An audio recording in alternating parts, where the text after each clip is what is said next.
late cousins, along with Dr. Stephen Greer, founder of the Disclosure Project, and his new mission, dropping a massive amount of data. Let me tell you, the DPIA, the Disclosure Project Intelligence Archive, is massive, and it's going to be on a website.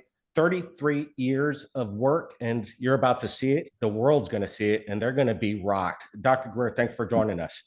Thanks. It's good to see you. And yeah, so the Disclosure Project Intelligence Archive, let me give you a little background, everyone, on this. About 3 years ago, I was asked by the senior investigators for the Senate Intelligence Committee to help them get to the bottom of this. And at that time, the idea is that they were going to be able to get funding in place to do a very large investigation on this, where I would have worked embedded with that contractor to get all the terabytes of data and information I have into the hands of the intelligence community, but they never were able to move that forward for funding. So what I started doing about a little over 2 years ago, well, 2.5, was to begin to digitize everything we have and everything that's in other archives in a massive project. So it's been 34 years in the making. You'll see things from 1990 all the way to very current. And they're organized in, there'll be 14 categories. So that site is live right now. So it's dpiarchive.com. And it has, I believe, 112 top secret military, corporate intelligence, whistleblowers' testimony in it, unmasked with their names. It has another 650 mass names that can be subpoenaed or investigated should the Congress pivot to that. But what you'll see for that list is the master witness list is a little synopsis of what they know or what they're going to testify to. But their names are redacted because these are people who don't want to be known by the public yet. And this list is going to keep growing. So to give you an idea of how extensive this is, there's also all the correspondence between me and all these hundreds of whistleblowers, but their emails and names are blacked out if they're someone who's still confidential. But if it's someone disclosed, you'll see who they are. And that began in the early 1990s, around the time I briefed the director of the CIA for Bill Clinton. So this is a massive dump of intelligence and information. It also has 151, I believe it is, black sites, locations where operations have occurred, a map, as well as a list and description. It has thousands of pages of government documents from the US, UK, Australia, KGBs, former Soviet Union, etc. I will tell everyone, let me just say a headline right here. I was just up on Capitol Hill last week meeting with members of the House Oversight Committee and members of Congress. And quite frankly, I told them, if they had hearings that started at 9 a.m. and went till 5 p.m. every day they're in session for the next year, it would be less than 10% of what's in this archive. So when people say, when is disclosure going to happen? My friends, this is it. Now they can have an official disclosure if they ever get themselves organized. We're going to talk about this in a minute, what the status of disclosure is with the US government. But I will tell you the reason I did this is because even though the Senate intelligence guys couldn't get it organized, we've spent about $500,000 on staff and travel and programming. The website alone costs something upwards of $100,000 to create. We're making it free to everyone. Now, we have a crowdfunding program. The crowdfunding program, there's a link here on the site. You can go to it. We're hoping people will support it because the cloud usage charges for that many terabytes with thousands, millions of people using it will run into the thousands of dollars and perhaps tens of thousands of dollars a month. For that reason, we haven't put a paywall up, and we don't want to, but that's wholly dependent on you guys and the public supporting it. If you don't support it, we'll have to, because we don't have anyone to underwrite these massive costs. The other thing is that we're going to be hiring a full-time archivist, as well as we have ongoing programming, both for the archive itself, the back end of it, but also for the website. So this has just been launched in the last few days. and it's being beta tested, but it's available to everyone right now, immediately. And the reason we did that, even though it's still under construction, is that the information is so critical and it's so timely. And also we have learned some things that are happening outside the Congress that are moving faster than the US Congress is able to move. And so we wanted to get out ahead of that curve by providing all of this to the public. But it's also a research tool that we're giving and sending to the members of the Senate and the House and the National Security Council people, the White House military office folks I've been working with, so that they can do a deep dive on their own. It's a searchable website. There may be a glitch here and there, but we've been working on it now for a very long time. And I think you'll be quite amazed, but it's a lot of material to go through. What we have done is put it into all these categories and subcategories. So like if you want to look into the crash retrievals, we have 122 documented crash retrievals, many of them illustrated. People working with Michael Schratt did, but other cases we have. And then we have those organized by priority. And the ones that are most important are the ones that have named sources as opposed to anonymous sources. So you will see that that's a huge section of the website as well. So there's a whole category on technologies, anti-gravity propulsion, the history of it, electromagnetic warfare systems. So pretty much everything that anyone would ever want to know or need to know, whether you're the president or the man on the street, is in this archive. It's not an overstatement. And so they've been sitting in our basement and in boxes and file cabinets for 30 years, but now it's out. It's a lot of work, and we're going to be adding to it. The other thing I want to let everyone know, if you've got something legitimate and important that the whole world should see, or for that matter, members of the Congress and the White House should see, please send them to us. There's a way to contact us on the website for the archive, and if we will review it, I'm not going to guarantee we'll put it in if we don't feel it's credible, but if it's credible, then we will put it in. The other thing is crowdsourcing the site itself, not only bringing in material, but if you find that something is miscategorized or not labeled properly, let us know, because I mean, we've been doing this with a couple of staff people and mostly volunteers, and the Senate intelligence folks anticipated there would be 30 full-time people working on this archive. When they dropped the ball, we picked it up. You know, that's how I am. And I just say, okay, you know, you're dealing with government people, and, you know, you're lucky if they can get themselves organized out of a paper bag. But frankly, but that's why it's incumbent on we the people to do it. So that's what we've done. Yeah, it's basically like what you're putting together is the Bible of disclosure. And, you know, 33 years of the data, the videos, it's pretty immense. And obviously it's a work in progress, but, you know, I can't wait till the world gets to wrap their minds around all of this. Like you said, take Congress basically a whole year to go over this if they were doing 12-hour shifts over there. You know, well, you would actually, even the public would take probably 1 to 2 years to go through the 11,500 discrete files. And some of the files have hundreds of pages or hundreds of documents in them. But, you know, you can search it. So if you want to look up Bentwaters, or if you want to look up the Cash Landrum case where, you know, those people were injured by the malfunctioning ET craft that had a man-made propulsion system on it, or if you want to look up a specific whistleblower and witness, it's searchable. So that was also a big technical challenge, to create a database that big that would be searchable to the public as opposed to a private library or something. So we had to custom make the website and custom design the database.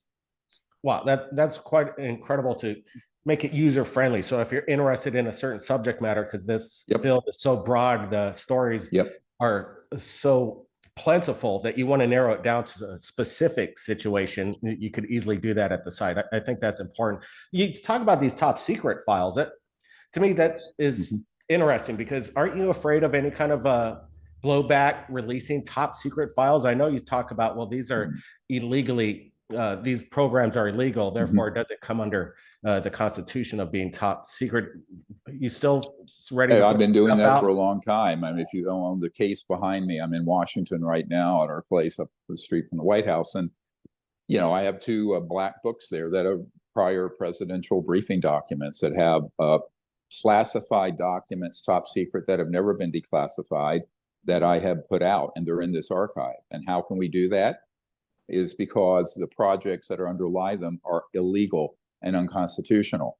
And when I first started doing that way back, everyone laughs about this particular case because it's very iconic, is that when I had a national security agency operative lift out of the quote unquote vault the top secret transcript of James Jesus Angleton summarizing what Marilyn Monroe was threatening to do, to hold a press conference to tell the world about all this after she had her affair with President Kennedy, and then she was killed 2 days later. That document's been studied. It's authentic. It's still top secret. And there are others like that in there now. So anyone who wants to look at it can see it. It's in a PDF. You can read it. It's free and open to the public. This is an extraordinary, I will be very blunt. If you take the time and the money, the travel, everything that's gone into making this archive, the millions of miles flying and interviewing people, acquiring all this material, it's at least $20 million in content we're giving for free. So that's why we're asking people to support the crowdfunding, so the archive doesn't have to be shut down and have a paywall put up where you'd have to pay a monthly fee or something. Right now, it's an experiment. I'll tell you that. No one's ever released something this big and without a big foundation underwriting the costs. The costs are 6-digit easily. So we have a $1 million goal. And so we hope some high net worth people, as well as the average user, will make a contribution. Putting it out for free, and this is how people around the world get to absorb it as fast as possible. And again, 33 years, like you say, it basically costs about $20 million to put all this together. So right. It's the biggest project. I'm being very, very conservative on that. It's really more than that. But that's why. The other thing, remember, you can go in there, you do have to register and provide an email. I don't care what you provide. The reason we're doing that, I had one person say, well, then people have to register. I say, yeah, you do. Because otherwise, the covert groups that want to bankrupt us could create 1 million bots out of bot server farms from North Korea and elsewhere and flood the site and run up the usage charges from the cloud so that, it would reach hundreds of thousands of dollars a month and we'd have to shut it down. So the reason we have that registration system isn't anything spooky, is to keep it from being invaded by bots and then, absolutely running up the cost to the point that we have to shut it down to the public altogether. So some people have complained about that. My reply is, if you're too lazy and frankly selfish to put a registration in like you would do for any airline frequent flyer miles program or anything else, or Amazon or anything else, then you don't need to get in there. Because we have to protect the archive. We have to protect the archive from a sort of a denial of service attack, as well as a whole bunch of artificial fake users getting in there, looking at hundreds of videos continuously, running up usage charges that would literally bankrupt the disclosure effort. So that's why there is a registration effort, and I hope people understand that. It was real simple. I signed up, I clicked the link, and put in the email, and there you go. It's again, a work in progress, and there's so much that's going to be coming out that, how hard is it just to put your email, contact, and then do it? It took me less than 30 seconds. So look, people come at you about everything, but there's the endless thing with this subject, or the countless trolls out there, but really what we want to do is we want to protect the archive from being attacked and shut down. And that's why we have that verification system when you register. And it works. And, that actually costs tens of thousands of dollars just to put that system in. So, we had to. We were advised if we didn't, the site would be absolutely overwhelmed with fake users. And when we're paying the bill to the Amazon cloud to host this thing, right? And so when you're talking about terabytes of data and all those videos and other material and photos being used by millions of people, You know, if you had just one bot server farm creating artificial accounts and jumping in there, you know, it could absolutely cause us to have to shut the whole project down. So that's why we're trying to protect it. Yeah, you want to protect something that valuable, the information. Again, you're going big, Right. either go big, go home. And it sounds like you're doing one of the biggest things the internet's ever seen. So It I is. commend you for that. It's quite, it's a big feat, and you're really doing it. I think, like you say, disclosures in these documents, these videos, and Right. the eyewitnesses. These are firsthand eyewitnesses. Can you tell me, Yep. like, obviously people are looking for shock value or to be mind blown. What blows your mind where you think people might take away one of some of the most sensitive information that the world hasn't seen yet? But I think some of the most important information is in the section that's redacted, but we still have the accounts. And it also, many of them are illustrated by artists that we've engaged to create an illustration, such as very recent retrievals, places that we've been able to document that are underground bases. I mean, when you go through that and then you see the supporting documents in that section, it's astonishing. And I will tell you, when I meet with members of Congress, none of them know those assets are there, or those facilities are there, or that, you know, where are we building and testing, for example, the man-made UAPs or UFOs. Well, all of that's in there, up to and including photographs and details of where they come out from underground and how they're tested.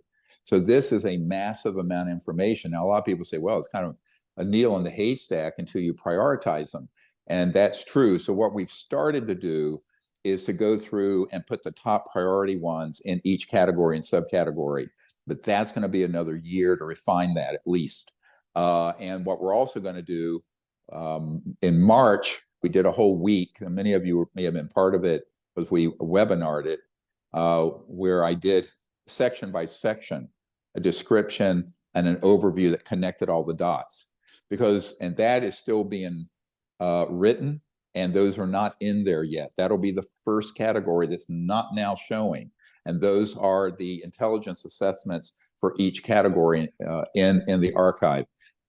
It's been done in terms of me presenting the information, but it was a oral presentation that's being rewritten to be read instead of listened to, because it can be read much more quickly, as you know, than watching a video. But that is going to be in there, we hope, in the next couple of months. And the reason that's important is that you may have all this data and all these cases, but how do you make any sense of it? Like, for example, how has the black budget funding been created? Where does it go? What organizations, departments of the government, corporations are part of that? A lot of this, where there may be huge amounts that we have in the black budget section of the website, but connecting all those dots. And basically, that's what I do when I do a briefing for people on Capitol Hill or in Washington, is that's what I do. But see, that's never been put down. I've done it in meetings, but we did a whole week at our retreat center in Hot Springs, Virginia, about a month ago. And we went through for, it's like 35 hours where I presented all these assessments and overviews. And so that's going to be added in the coming months as well. Well, it's just the content will expound throughout the years, and it's just not a one-time drop. You're going to keep it updated, right, with the new information, even coming in from the public. This video alone will probably get people coming forward, being inspired that there is finally a place that we could share the information, share it with the world at the same time, like that. You know, again, well, yeah, we did. And that, there are some other organizations that have some of their archive, but it's behind a multi-$100 per year paywall or something. And it just limits access to the public. Something like this is like Wikipedia, where you can get in and look for anything, except you have to register. But it's also has to be supported through donations. Otherwise, it's not going to work. Yeah, and we're going to be supplying the original link where you guys could go and Mhm. take a look at the site, donate, Yep. all the any amount will help. It's a massive project. Again, millions and millions of dollars have been put into Mhm. this, and it's going to Right. be given out for free, and it's all based on some donations. And again, the link is below. Make sure you take a look at that. And I know you're going to be sharing some of this stuff, and I know Congress Yeah. is going to be watching it. The black budget programs are going to be looking at this very closely. I'm sure Oh they're yeah. going to be Oh yeah. referenced as well. Oh, What they're about this? already in there. Where they're Yeah, already in there looking. you're calling out the Well, names. You're here's dropping it. something everyone can do. Everyone's, I mean, we talk lip service about democracy, right? But everyone listening, if you're in the United States or in some other country with your parliament, send your member of Congress and your senators and the president a link to this archive and say, you're asking for this information.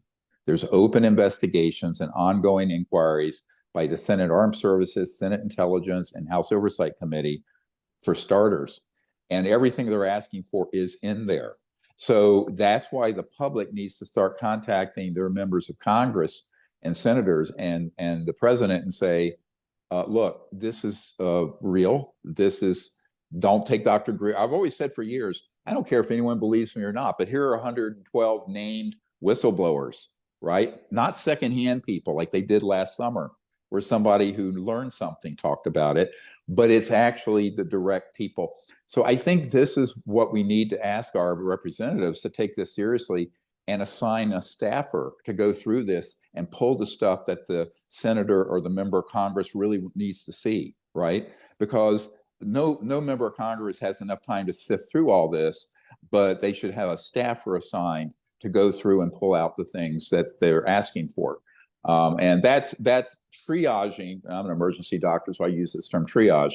Ordering all the content. We've started at that, but there's a lot still to be done. But in the meanwhile, every time I meet with a member of Congress or a senator, they'll say, well, I want to see X. And some of them want to see a photograph, or some of them want to know where are these secret bases. Some of them want to hear from direct firsthand witnesses. Some of them want to say, well, are there any legitimate government documents? So, and they don't have them. Now there's a one-stop shopping here on this archive, the Disclosure Project Intelligence Archive, where they can have that. And I think that tool is a tool that will, I hope, further propel disclosure forward. But we need to put it in front of our representatives by writing to them and sending them the link. Absolutely. We've been talking to Congressman Tim Burchett. You've been talking with them. Mhm. Again, why the foot dragging in DC? Why are they not speaking with these firsthand whistleblowers? It just doesn't make sense. They'll bring in people that have Okay. Well, second let stories. me give everyone breaking. This is breaking news because this happened a week ago. Last week, I was up on Capitol Hill meeting with some members of Congress and staffers. And here's what happened. Last year, as you know, the week that we did the Disclosure Project press conference, you were there in Washington, the Senate Intelligence Committee passed unanimously the amnesty or safe harbor provision so that high value whistleblowers could come forward and not be prosecuted for a 6-month period. They also had other provisions in there. Those were all taken out by the House when it went to reconciliation. So to pass a bill, here's your civics lesson. To get a bill out of Congress, it has to be the Senate and the House agree. And to get the Defense Authorization Act through in December, they actually took out the teeth of that bill, right? Now, when that happened, I have some very highly placed people in these covert programs who were furious, and they started talking about the corruption and incompetence of Congress. And I said, look, it's a process. We're going to make another run at that. But in the meanwhile, there's some more bad news. And I'll give you all the bad news first. The other bad news is that even after that happened, people on the House Oversight Committee, multiple, not just Burchett, but other people I'm working with, felt they were going to get subpoena power and a select committee that would be funded with staff to really get to the bottom of this. As of last week, that looks like that's not going to happen. And I'm going to disclose something that's going to be a bit controversial, but I'm going to put it out there because the people have a right to know. There are two members of Congress who are powerful chairs of two committees in the House of Representatives that have killed and have been sort of pushing aside this momentum. One of them is Mike Turner of the House, chairman of the House Intelligence Committee. The other is Mike Rogers of the House Armed Services Committee. I will point out that Mr. Turner's district has Wright-Patterson Air Force Base in it, and they also receive huge contributions from Lockheed Martin and other aerospace companies. Now, I did speak with the members of the House about this, and they're very disappointed because it looks like the momentum that was going forward to get subpoena power and a select committee that's funded has been turned aside. And when I think this is something that needs to be investigated, to what extent there may be members of Congress who are in collusion with an illegal and unsanctioned program and cover up. And if that's the case, and I suspect it is, if the Department of Justice or FBI were to drill down on it, I think they would find that to be true. Now, 3 years ago, when we first started on this process at the Senate level with intelligence and armed services in the Senate, they asked me about this. I said, yes, there are always people embedded in the system that stop forward momentum on disclosure. And we're going to know who they are by what they do. So between December and now, which has only been 4 or 5 months, now we know at least these two folks who have been not supporting it and taking active actions to stop it, the forward momentum. So I think the public needs to know that if you are in these gentlemen's home district, you need to express your displeasure. And I'm calling this out. It's unusual for me to do this, but it's, I can tell you that the people I'm working with who are inside those very covert programs who want to come forward, I mean, they're actively in there. I mean, very high up. They're very upset about this. So it's time for the stuff we do is serious as a heart attack. And, it's time for this chicanery to come to a stop. And the people who are in collusion with the cover up need to be called out. And so that is something I'm sharing here for the first time. Well, I'm sure Mike Turner and Mike Rogers, after we put this out, they're going to be having some emails and phones ringing. Yeah, well, they should. They're trying to suppress, that's where Wright-Patterson is the holy grail of some of this stuff. And if they're and a lot of people think that was just an old place from the 40s and 50s. It's still a very active site. I have people who are there and have been there recently. Interestingly, there's a medical doctor on my team who knows Mr. Turner, and he lives there in Dayton, Ohio. And I have some deep intel on all that I'm not going to talk about right now. But now the good news. Everybody want to hear some good news? There's some good news. So yesterday, I was talking to a very senior official in the government who I've been working with for a little over a year now and putting together a law enforcement effort. And you've heard me speak about this. And one thing I asked for from the Senate and the House was serious 24/7 security and protection for certain high value whistleblowers. I'm not talking about something like Mr. Fravor, who, saw one of these objects, but people who worked in the skunk works, people who have worked for major corporations, people who've managed programs that are illegal for DOD, that are unacknowledged special access projects that have been run illegally and off budget. Those people really are scared for their lives and their families' lives. Now, Congress, even the bill that came out of the Senate, did not have those provisions. Here's some good news. I can't say what agencies are involved, but that protection is now in place and effective after June 20th. So that's what it really takes, is protecting these individuals that are so deep in these black budget programs that they can't just come out and whistleblow without any kind of protection. It's like a criminal, somebody testifying against a criminal, somebody that's very, very dangerous. They put these people imagine if you were trying to get the cooperation of a whistleblower or informant on the mafia. And that mafia don and the organization would kill you and your whole family, right? That's what we're dealing with. It's not a conspiracy theory. So let me just to make this real for people, because everything gets too abstract. I'm actively, for the past year and as of last week, been going back and forth with a man who used to be the chairman of a Fortune 50 company that dealt with this issue. Big corporation, chairman, not a worker bee. He has documents. He has propulsion system drawings. He has energy system drawings. Now, he's up there in years, pushing 80, and he wants to come forward. But after he reached out to me, he had a man that he had worked with for years who was clandestine say, look, they will kill not just you, but all your children and grandchildren. Now, this has happened to us multiple times. Now, the members of Congress are really slow at realizing that this is true. I think Mr. Burchett and Moskowitz and perhaps Luna do.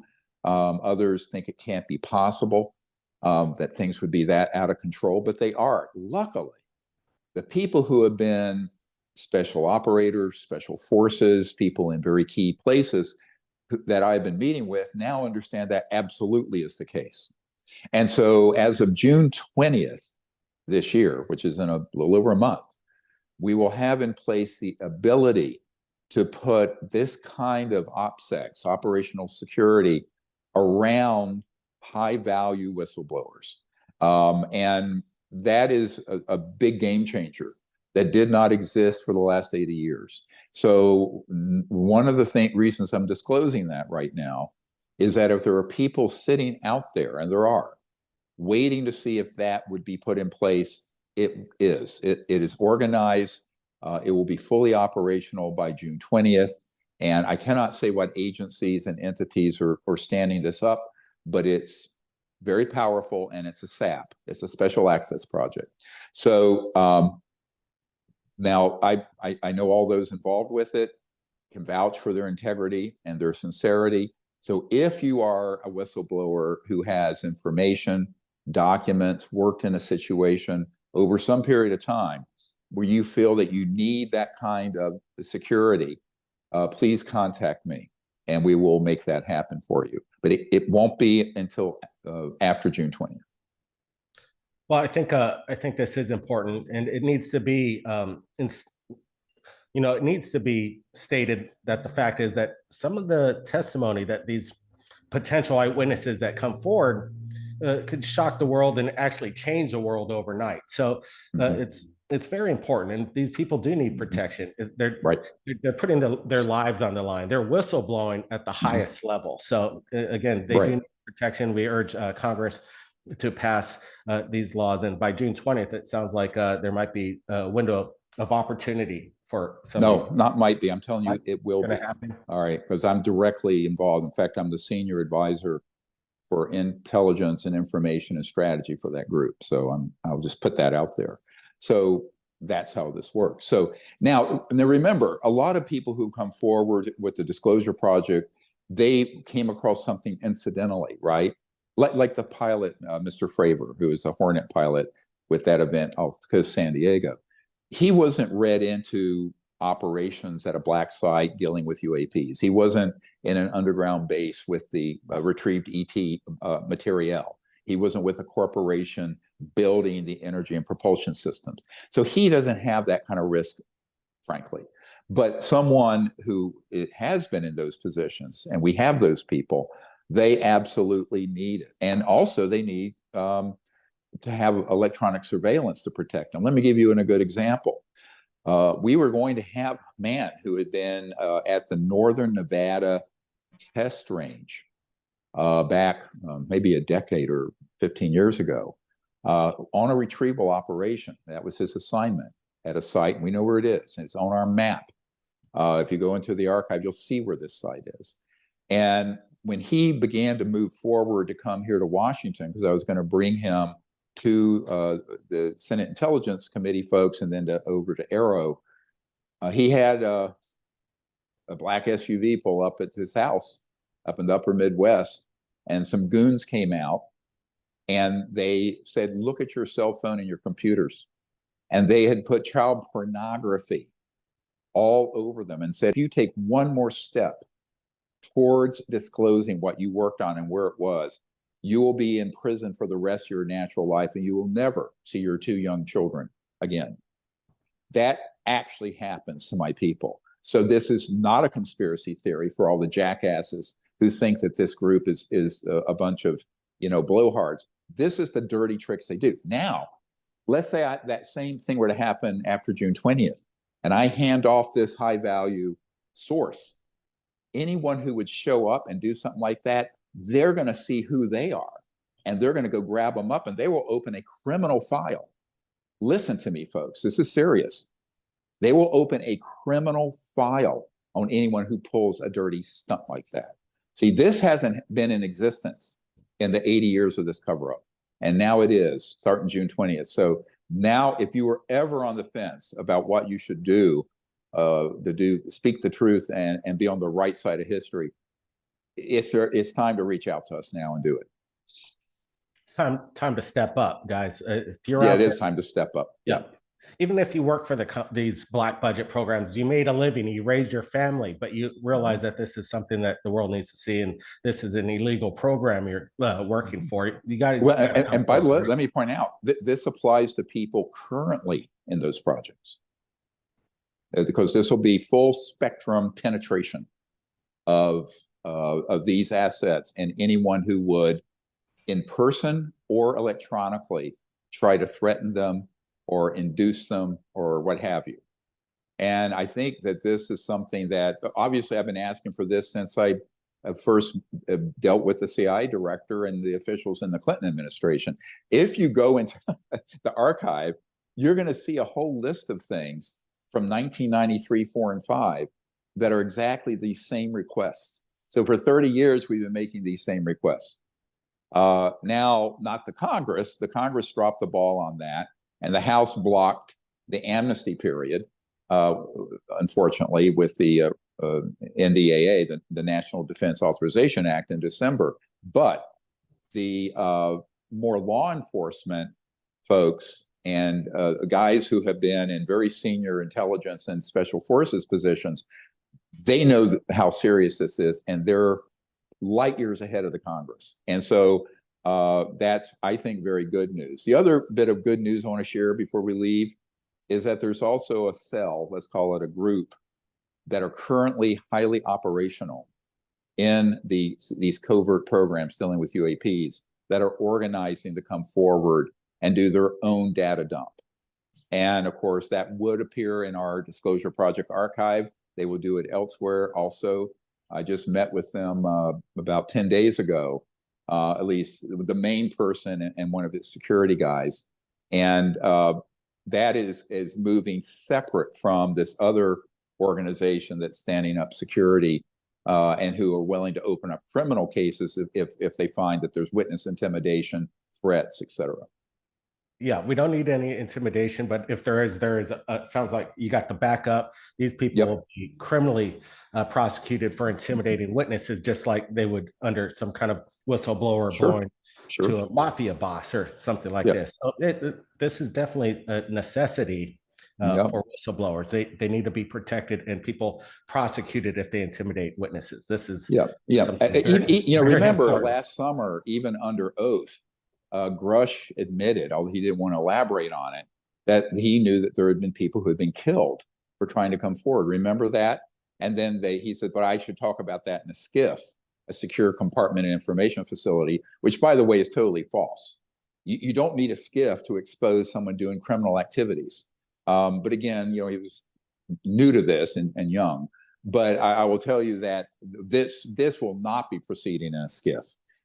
And if somebody, if they step into our environment, mine or these whistleblowers, they're going to find out that they're going to be in big trouble legally, criminally.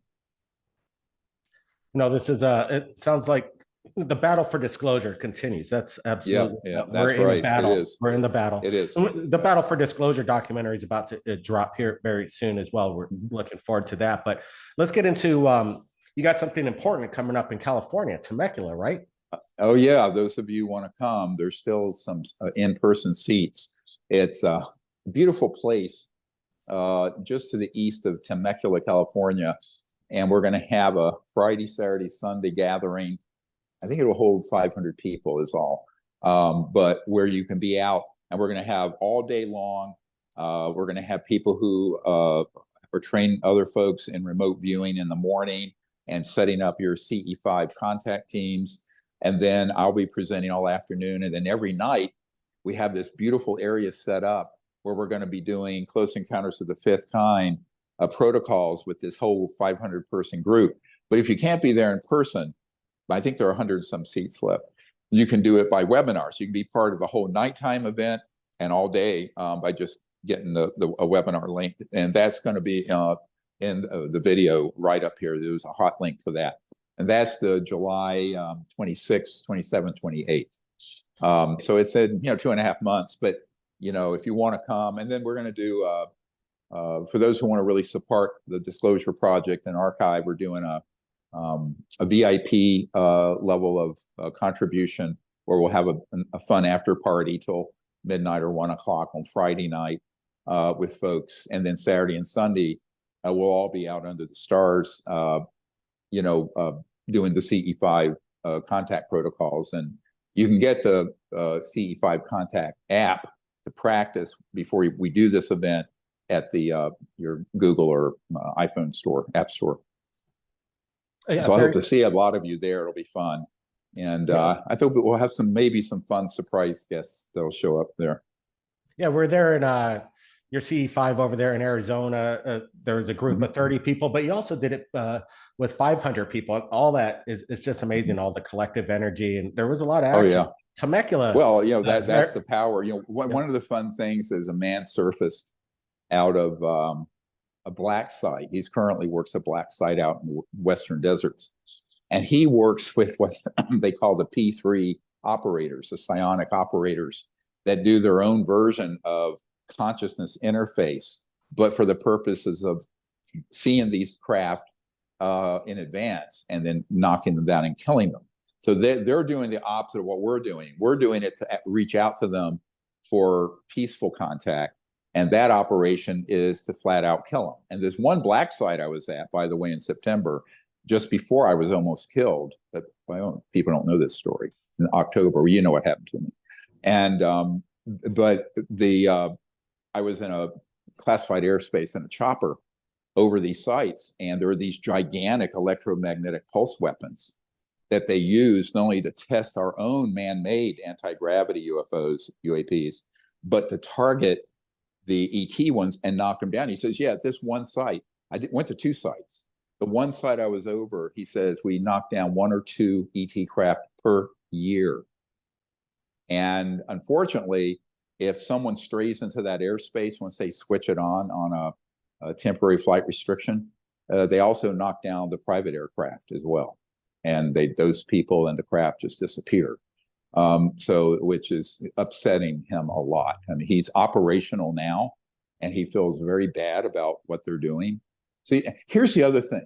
A lot of these guys who are at the point where they're at the upper level, mid and upper level management, they started out as young men and they're 18, 20 years old as, special forces or whatever, and then got moved up and in and higher.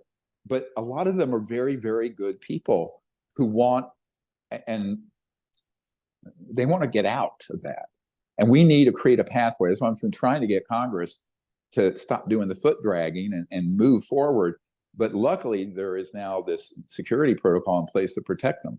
And when he was talking about that, he said, someday the thing that you get ridiculed for the most, which is CE5 contact, entanglement, conscious field, remote viewing, all that, it's going to be proven that is the key element of all this, and it is. So that's what you're going to be learning in Temecula, July 26, 27, 28. And in fact, he was on my roof terrace here. You've been here, up here in DC at this condo building, and we were talking about this. And he has a group of guys who are highly placed in the intelligence world, that are started doing it. They had a massive pyramid triangular thing come over. He showed me on his iPhone. It was a CE5, but he was doing it for peaceful purposes. So those guys are turning from being, they're in that system, but they're very much turning towards peace, contact, and peaceful disclosure.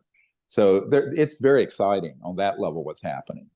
The Congress is slow. It's sort of a, I kind of feel like they're going to really get their act together when these other elements come together and they don't have a choice, right? But, this one guy who heads up a cell within the covert government programs, he said basically what we're going to do is he calls it catastrophic disclosure. It would be dispositive, it'd be huge, and it would be all at once, and it's going to catch the president and the Congress flat-footed. So the reason, I'm giving you a little reason why I rushed to get this archive out. I know what's going on in that world. And so this is a way to prepare people with all this content for something much bigger that's coming. Catastrophic disclosure. I like the sound of that. And, well, I mean, we're trying to, it's going to be actually big. wanting to do this. I'm wanting to do this in a way that doesn't totally just collapse things. But I can tell you the word fed up has been used by me, to me by these people who have been in these senior positions. And I keep saying that when I have meetings with members of Congress. I go, there's some other things going on, and they're getting fed up with this molasses and winter slow movement that's going on in the Congress. And I think that when the Senate bill got pushed aside and that amnesty or safe harbor clause got taken out in December, that was sort of the final straw for some of these guys. They went, all right, and the words they used was, between the corruption and incompetence in Congress, we're fed up. So these are guys, I sort of represent them when I go to these meetings, and we'll see, what Congress does, but the people are going to do this disclosure is what I think. The good people who are going to defect, the whistleblowers, and the average person who, puts this archive and key parts of it in front of their members of Congress.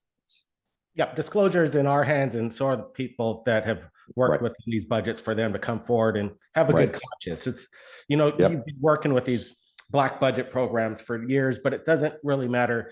You have to come forward and blow it wide open, because what's going on behind the scenes, you might not be working on the right side here, is what we're all trying to say. I think this is pretty amazing what's going on. I'm going to be leaving the link in the description for the DPIA and the Temecula event as well in the description. Everybody go take a look at that. Show your support. We need to get this information, this data out. 33 years in the making, terabytes of information, and information that's even classified. It doesn't get much more to disclosure than what's going to be dropping here in the DPIA and everything else. So it's going to be a wild 2024, Dr. Greer. Looking forward to meeting up with you here soon again, and go on some crazy adventures.